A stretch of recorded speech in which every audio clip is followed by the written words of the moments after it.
Okay, we are live. So, hello, my name is Juno Losita, and you are Ozzy Longoria, artist, owner of Gemini Comics. awesome. Very happy to meet with you today. Maybe we can just start off with you walking us through a day in your life as a writer and artist. A day in my life. Well, I wake up, I got a breakfast, a big breakfast. Um, Sometimes I wake up and I wake up my baby and I give him breakfast. I have a year old, and then I start doing comic books. Right now, I'm doing a 4 issue miniseries. I'm working on book number four. This is the one that I'm working now. It is for Big City Comics. It's a New York company, and they published this one, but we're working on number four, the last one. So basically, I work until I get tired or until I'm hungry, and then I go back. I work in the basement of my house, so I go up and hang out with my son. I put him to sleep for a nap and eat something, and basically I go back to work. I draw, and then I work on my own projects too. Um, and basically it's kind of boring because I'm sitting down the whole day in front of a TV and my tablet, and there's not much to much to it. So that's my day every day. I don't take days off. That sounds awesome. So, what tools or software do you use when you're doing your art? Um, I use many. Um, I have this Microsoft tablet. It's an awesome gift my wife gave me. That just completely changed my way to do comic books. It's faster, and so I used to use Krita. I still use it for different kind of effects, but I use Clip Studio. I also use Photoshop, Illustrator, and what else? I guess those are the four main ones. Oh, those are great. Which tool is your favorite? Uh, any tool that helps me do everything faster. Believe me, the Clip Studio is really good. I even paid for the Pro or the Premium, whatever they call it, because it's really good. It just changed my life, and you can buy more tools and download stuff. It helps you be faster, and it's really good. I recommend that a lot. Also, Krita is good, but it doesn't have that much that many tools that you can use, or maybe it does, but I don't know. I don't know. I never explored, and it's free, so I use both. Awesome. When I'm doing my art, I like to use Procreate. Procreate is good So too. yeah, what inspired you to become a comic book artist? Right. What inspired me? Oh well, my dad is a barber, so he always had magazines and comic books. Um, First off, let me go back. I'm from Mexico, Mexico City. So my dad is a barber, and I already explained that. And he already had a lot of magazines and comic books, and that I used to go to his barber shop and grab all the magazines and just start all the comic books. Start just reading them. That inspired me a lot. All the greats, um, Frank Miller, John Byrne, Jim Lee, which is my hero. Uh, Pretty much all the good ones. And I started just copying them all of them, and that was my inspiration basically. I I just started basically being a copycat, just doing also movies. Movies are my inspiration too. I'm a movie buff. While I'm drawing, I'm watching movies at the same time. I know it's crazy. No one understands how can I do that, but I'm watching and drawing at the same time, up and down, up and down. And I watch probably like 3 4 movies a day. It's been I've been doing that for 25 years. So yeah, movies and comic books, that's my inspiration. I'm actually the same way with that. When I draw, I like to be watching TV as well. It's just way more easier for me. I don't know. I like it. Um, that is awesome. I definitely loved reading some comic books when I was younger. What was your favorite comic book? Well, in Mexico it's a different market. Obviously, we don't have as many as here. They do reprint all the good ones, all the classics or the big arcs. So the first one that I fell in love with is a Mexican comic book. It's called Memín Pinguin, and then also Caliman, which is a superhero. It's more like a mystical kind of guy who has superpowers, like supernatural powers. It's a superhero, you can call it, but it's in a different realm. And then Spider-Man is my used to be my favorite when I was a kid. That I used to just love it and buy every single thing about him. Um, then I started um, adding more to my collection. Batman. Um, like I said, it was limited, and then I had to go and buy in to a places where they import comic books in English. Um, and then I started just collecting more and more and more different kinds. Uh, Doctor Strange, or I don't know, different Black Panther, or things that they normally don't print in Mexico. I'm also a fan of Spider-Man. So, how many comic books would you say you have worked on so far? That's a tough question. I've been doing it for 25 years, so hundreds. I don't know. Uh, I lost count. I don't know, like a couple hundred, maybe 300. It's hard to say. Do you have It, it, one that you just enjoyed working a lot on?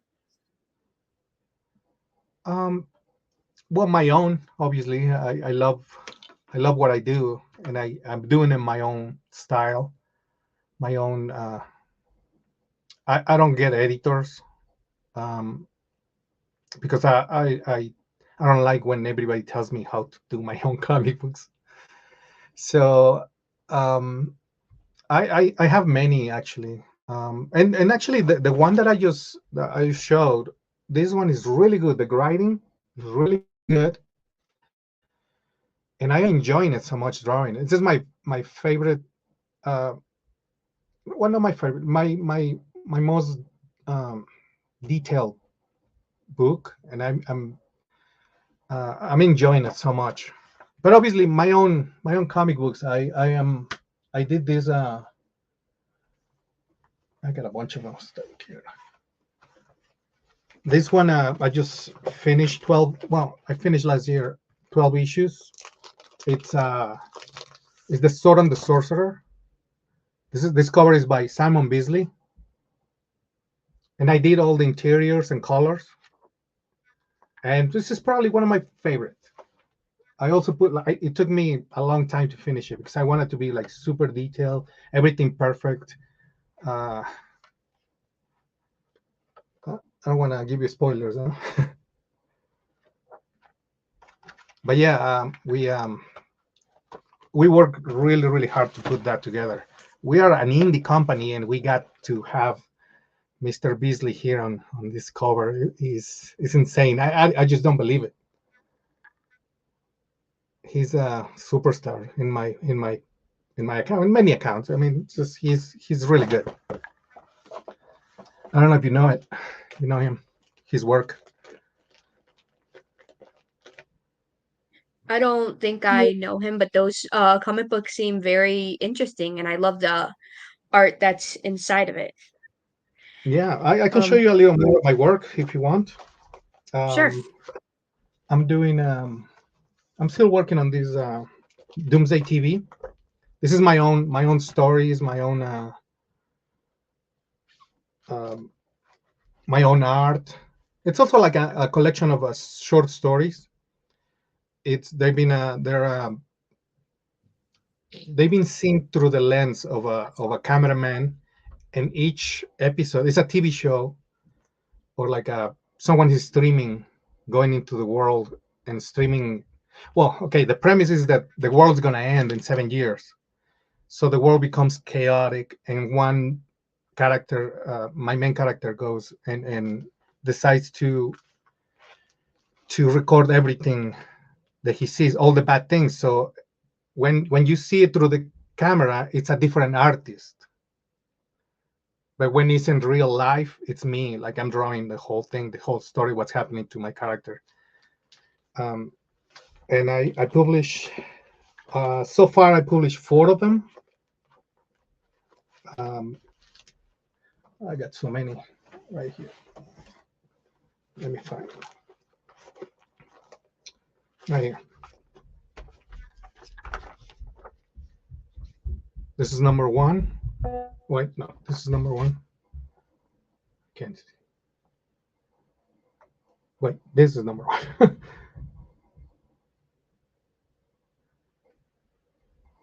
That's number three. This is the main character right here.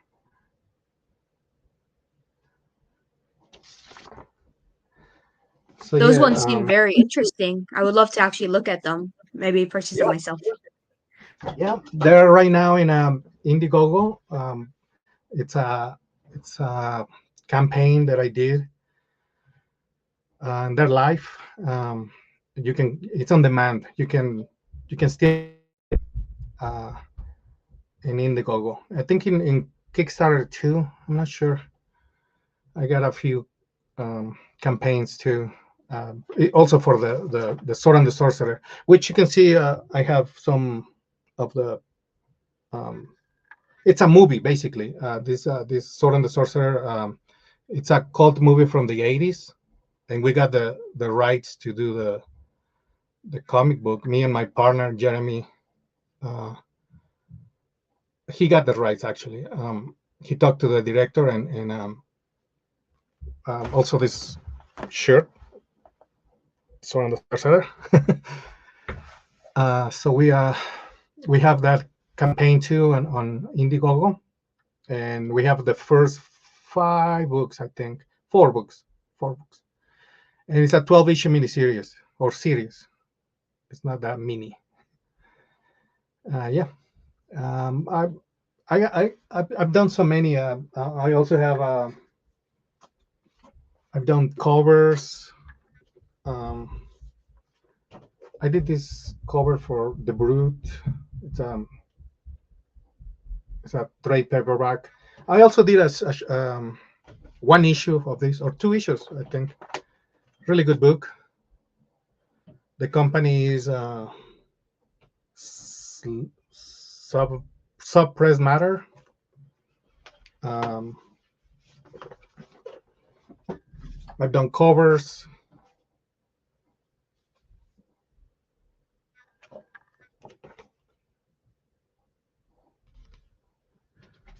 and this is also a cover I did for. This is also from a movie. from the 80s too, from the same director. It's called Mean Guns. The main actor is Ice Cube. It's a good movie. You should watch it. I don't know if you like those. It's kind of like crime. Everybody's in one um, building, and they kill themselves in one building. It's kind of like the raid. Well, not really, but similar. Um, and I'm working on this right now. I'm finishing book 8 of Eta. It's a samurai story. I did all the art on this one, and I've been doing it for pretty much one a year. The company is in Texas, I think. It's called Golden Tree Publishing. They go really slow, but there's, I don't know. It's not my company, so I don't know. It's just one a year, basically, and working on number 8 right now. Um, and yeah, just I have so many. This is my own comic books too. Nathaniel Demon, um, Cells of Blood. It is a pirate book that I did a few years ago. It's 3-issue miniseries.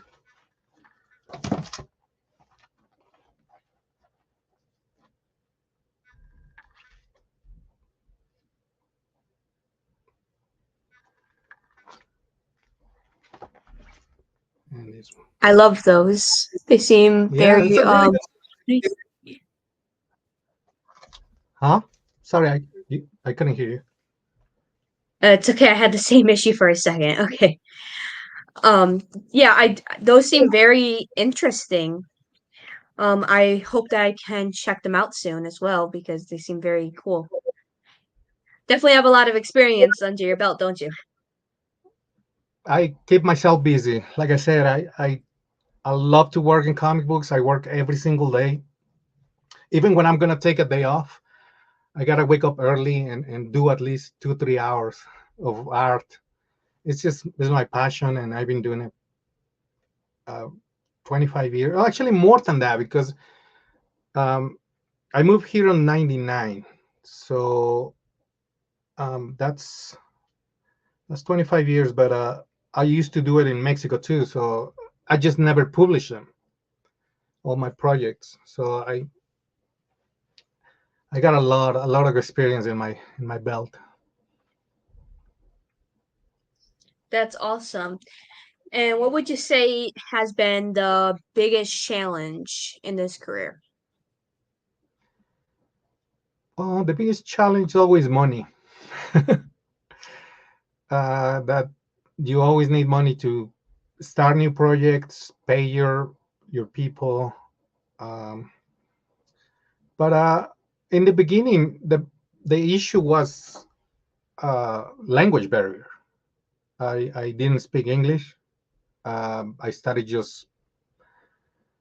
I used to get people who speak Spanish to communicate and trying to translate my books, um, and that was the biggest, I guess, the biggest uh, challenge, because I always wanted to tell my own stories, and that was for me the. I mean, I work for other companies, but I do it for the money, and then with that money, I can just publish my own stuff, and it's a circle. But yeah, that was the biggest challenge. But yeah, there's always challenges in comic books.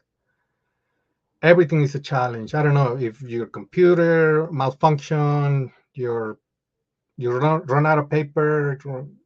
I mean, right now, if I live in a small town in Colorado, and it's only 3,000 people, so there's no art supplies. There's nothing like that. So I have to get it from uh, order it, and then that's also a little challenge. Not as much. But yeah, I guess the language was the biggest, and money. Because That makes lots of if you want to get a like a superstar or like a someone known to do your covers, you need money.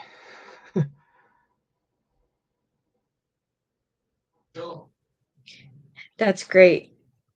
Um, do you ever experience creative blocks like with writing or art? I don't know what that is. I always hear that. I just don't have that. Never had it. I just if I'm thinking if I'm blocked, I just I don't know. I don't know what to do. I just that never happened to me. I just always creating stuff.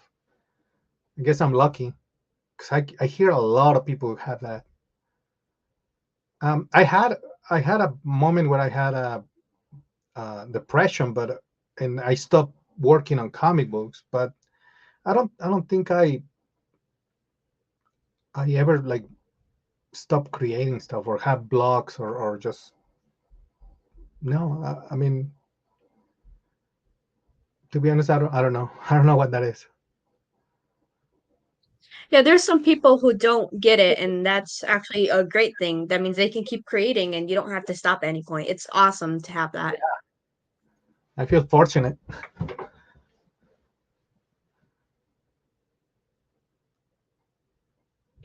What do you think makes a comic book visually engaging? Visually engaging. Well, storytelling, 100%.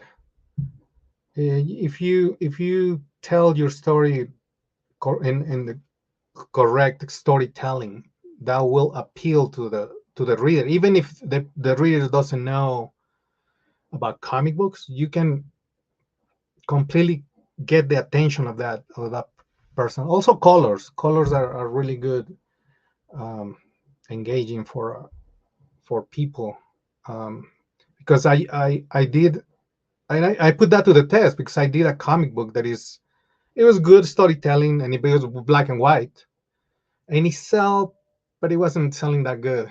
And then I colored it.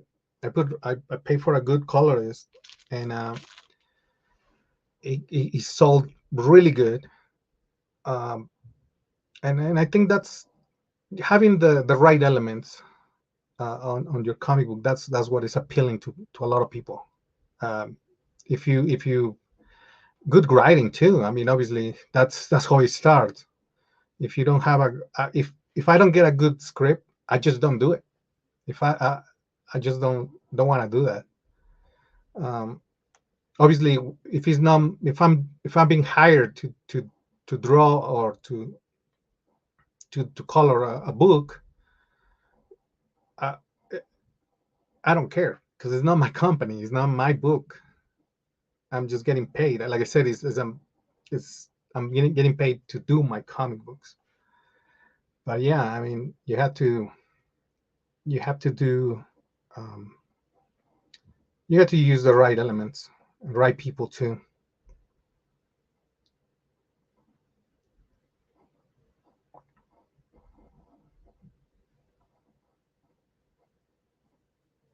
That's great.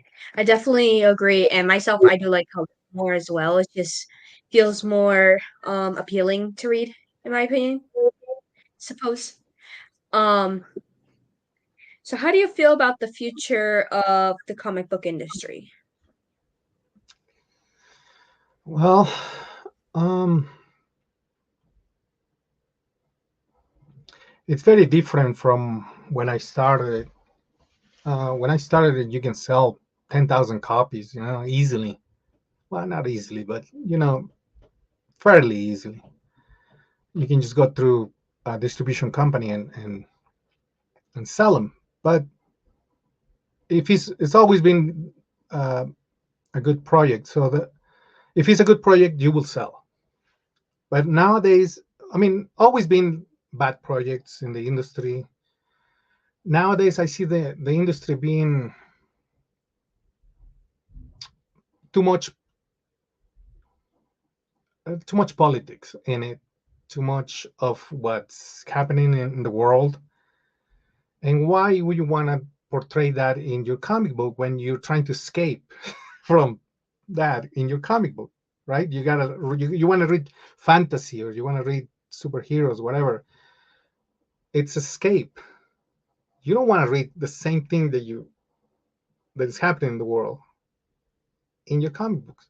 I mean, a lot. Some people, I'm sure they do, but uh, I, I guess that's one of those things that is making the industry not so good. Uh, the the issues that the superheroes or um, are going through are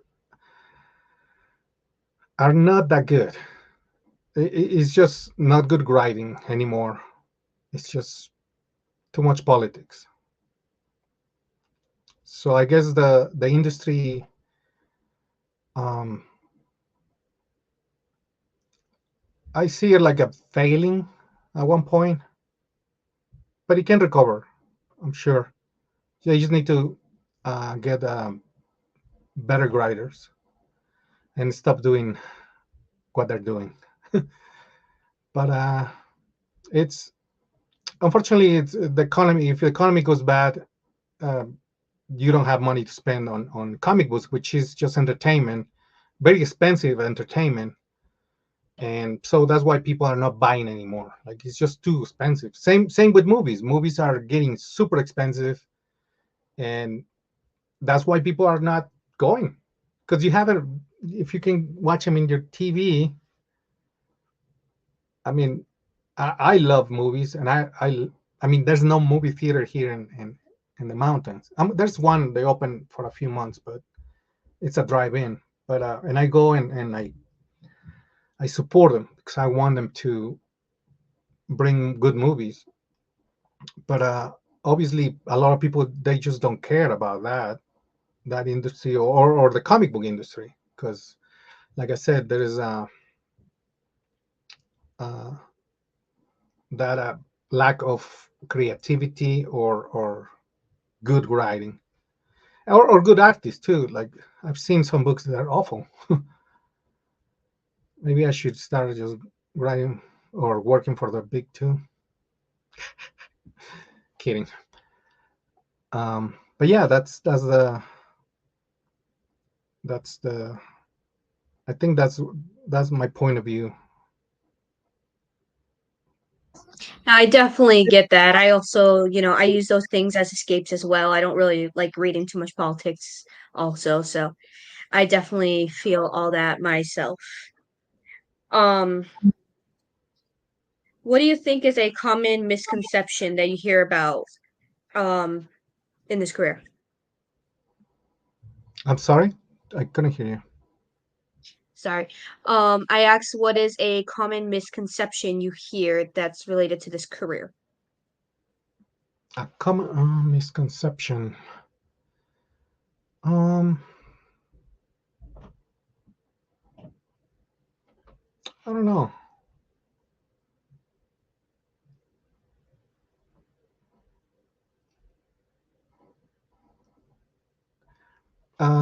Maybe I've seen a lot of people. They think that artists make a lot of money. That's a big misconception. Um, yeah, that's the one that I can think of. Or writers. Writers are even worse than artists.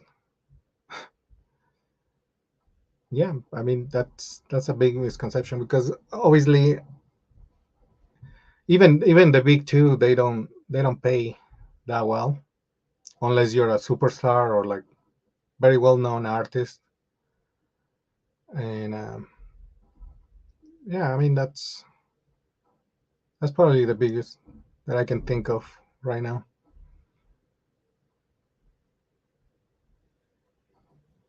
I know this question is going to be a bit hard, but can I have your opinion on AI within like people doing using AI for art or writing? Well, I think it's cheating. Uh,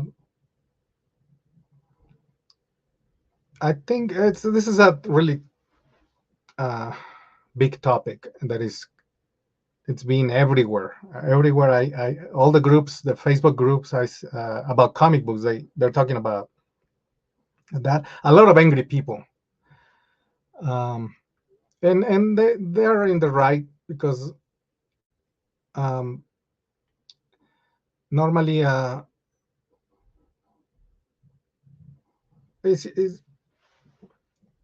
it's it's like the when the horses were about to be exchanged for cars, and we are the horses. So we're being replaced. But I think there's there's good things and bad things about everything. I don't. I personally don't use AI because I mean I can do it for myself. A lot of people are claiming they're artists, and by using the AI, I just don't think they can claim that. It's just wrong. It's immoral. It's unethical. But they can do whatever they want. I mean, no one can stop them. It's it's um it's their own problem, I guess. If they want to believe that they can they can draw, they're artists because they can push buttons. I mean, that's their own problem. That's on them. But what I can say that we can do is just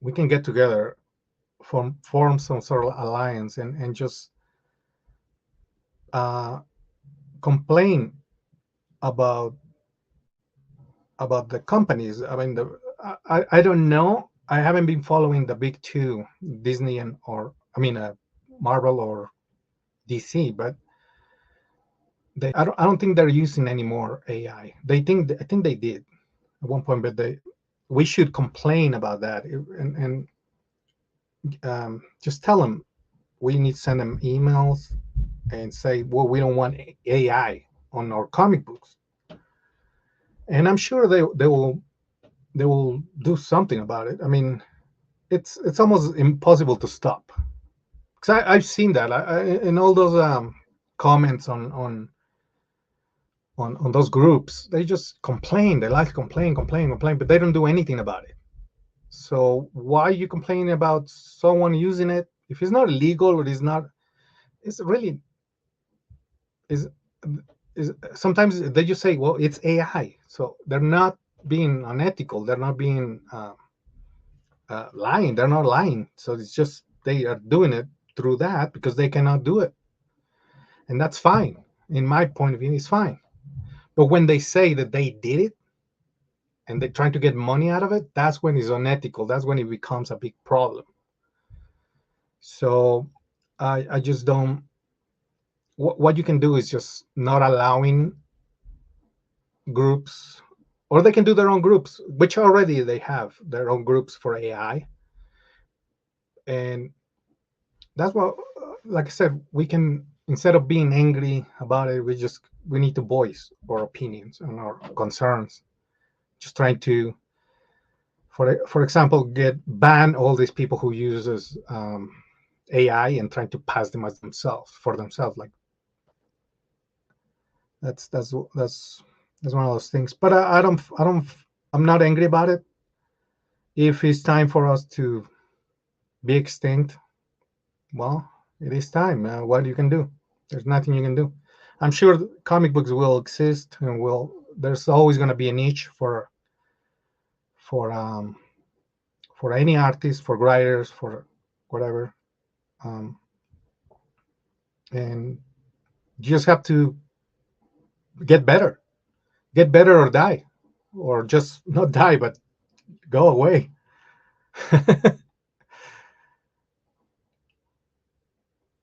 I love your opinion on it.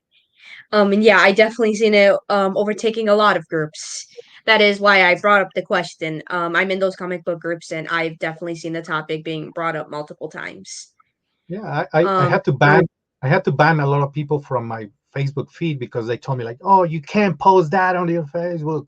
Like, really? I cannot post that. And I'm not, like I said, I'm not angry about posting stuff because it's entertainment too. Some of those things that are really funny or they're really creative, they're made by AI and people knows it. So they're not made by an artist who are claiming he's the artist, no, or a guy who thinks he's the artist. And I had to ban a bunch of people. I just like I don't want to deal with that. Even a friend of mine is like, no, you can't tell me what to do. First off,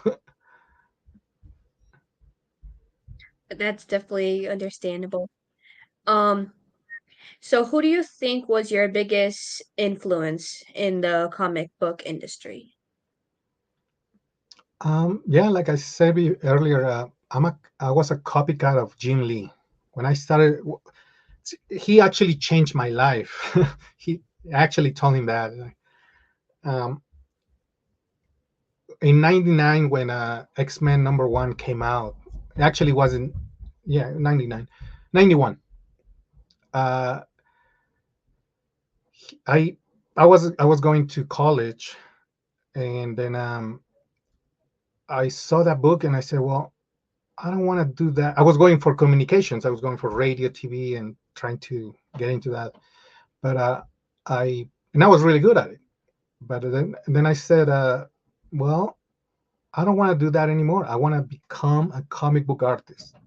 And I just drop everything. I drop school, drop out of school, and then I started just drawing, trying to copy, trying to mimic all his style, and also I I found I was watching TV and I found this famous guy in Mexico, which is the only Eisner Award winner um, in Mexico, or the first and the only one, I think.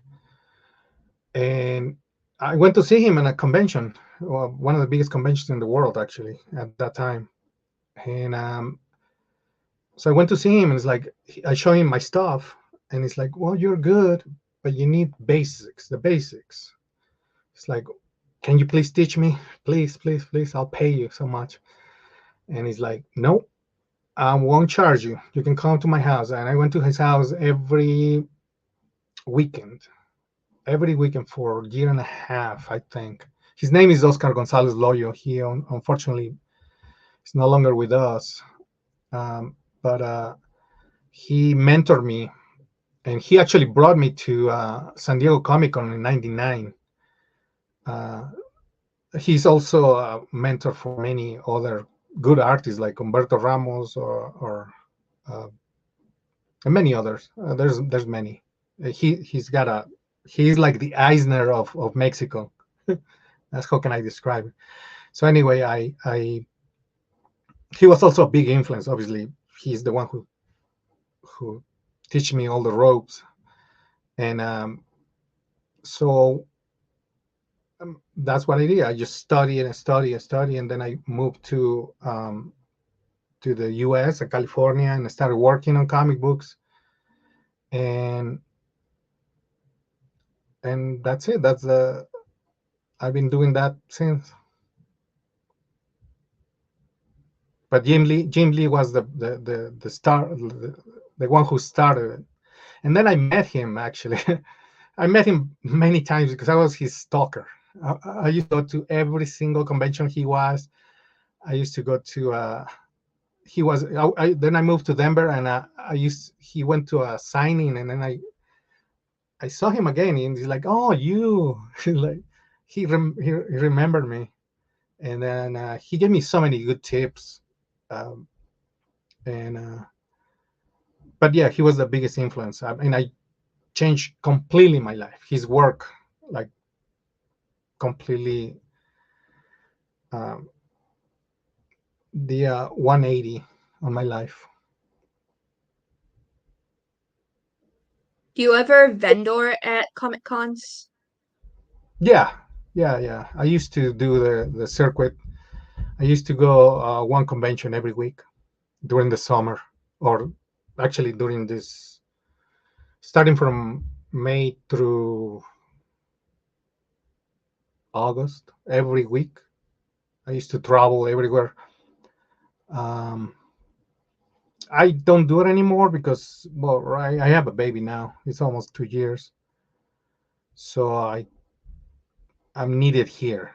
But the comic book conventions here in close to in Colorado, I go to the Denver Comic Con, Fort Collins, all those little ones, and yeah, I still do it. And I'm planning to do more once he grows up a little more. Um, but we'll see. Depends on how they how the conventions are, because they're gonna transform too. Uh, in 25 years, I saw San Diego Comic Con being like small thing, becoming like a juggernaut, like a huge thing, like a gargantual. And I don't like it anymore because it's impossible to get a. We used to have a table there, but it's impossible to get a table now.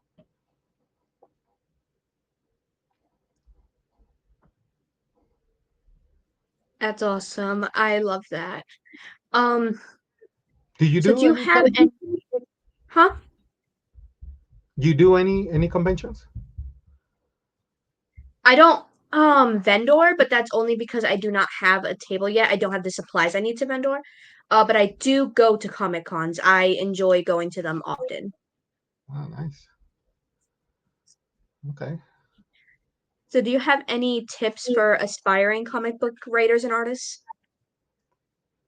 The biggest tip, I have a group. I started a group where I teach uh, comic books. I teach how to do comic books but it's in Spanish.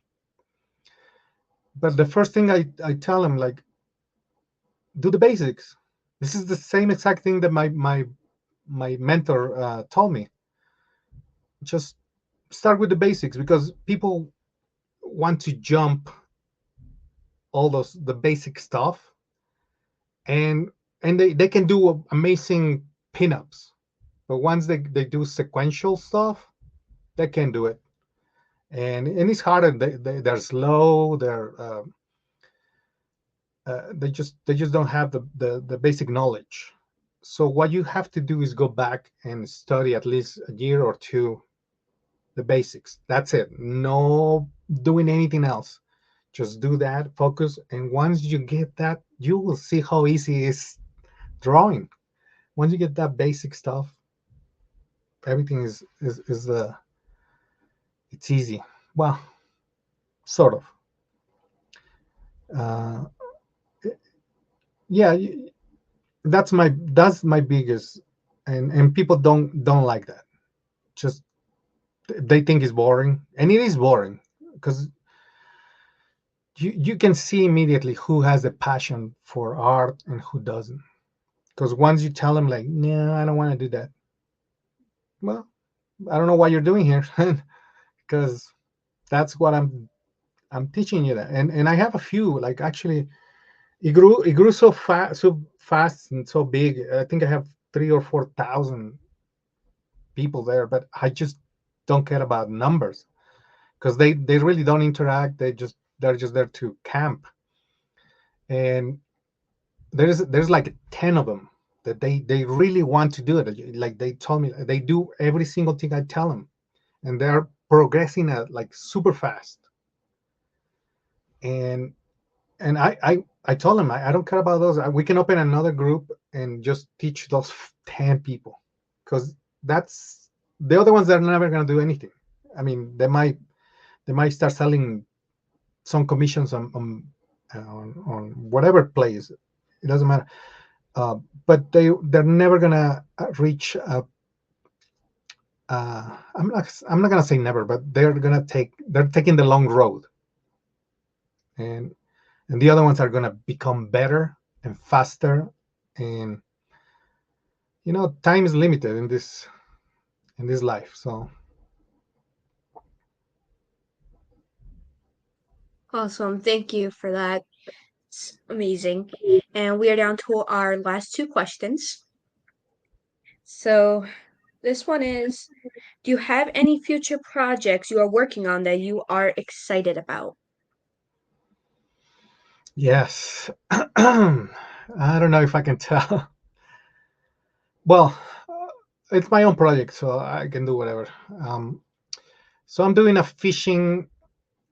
Well, since I moved here to the mountains, I after the pandemic, and I almost died actually. I was in 2019, I think. I almost died because I had COVID, and I ended up with a really bad case of my lungs are still not recovered that well. So what happened is that I started fishing. I couldn't do anything else. I couldn't work. I couldn't. So I started fishing. I live right outside. There's a river and there's a creek. So I just start fishing every day, every day, every day. So I became a fanatic. So one of those things that you cannot find in comic books is a book about fishing. And I'm trying to do my own like Teenage Mutant Ninja Turtles. So my characters, obviously I change it a lot. Like I don't want to be a copy, but this is like the characters are fish, and the fishermen are the prey in this case. So it's something that I never seen, and and I'm gonna do that. I also have a bunch of professional fishermen that are gonna be in the comic book. So it's gonna be they are gonna market the book, and it's gonna hopefully become a good success. We'll see about that. I'm working on issue number one. I haven't finished it yet. I'm doing it on. It's on the back burner. I'm doing it like one page per month, or probably two two pages per month. So it's taking a long time, because I'm working on the other projects, the ones that they're paying the bills. Um, but yeah, I'm working on that. Um, I'm planning to do the sequel for this one. It's called Demon's Quest. Um, and I have other projects too. I mean, I have my I did this. What are you?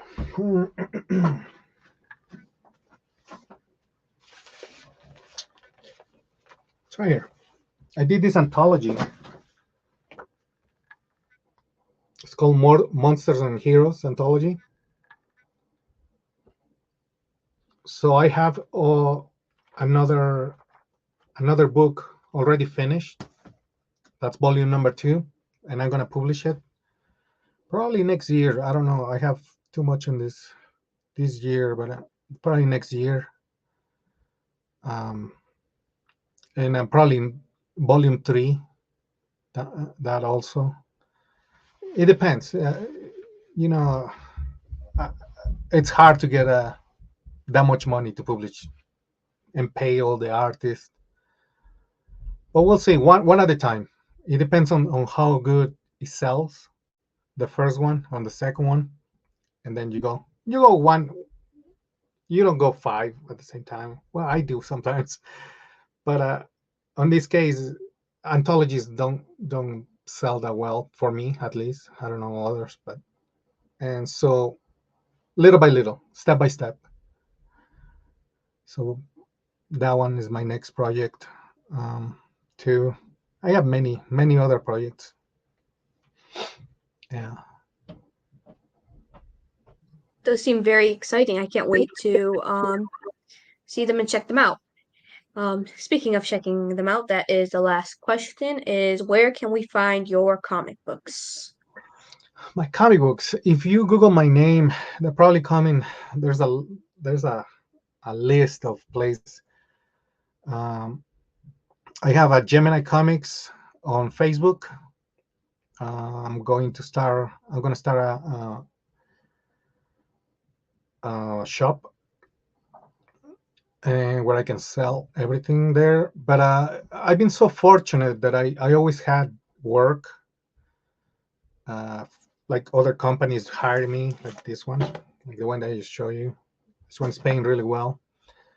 Um, or the Samurai 2, like it's paying well.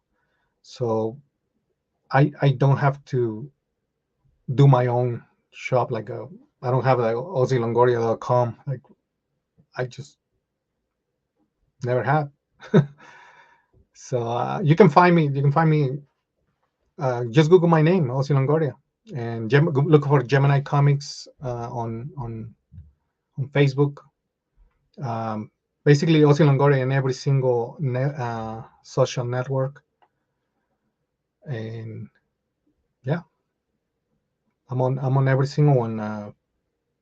Instagram, TikTok. Uh, and by the way, the name of the other comic book is called Angleros. Angleros. So look for that one. It's coming out soon.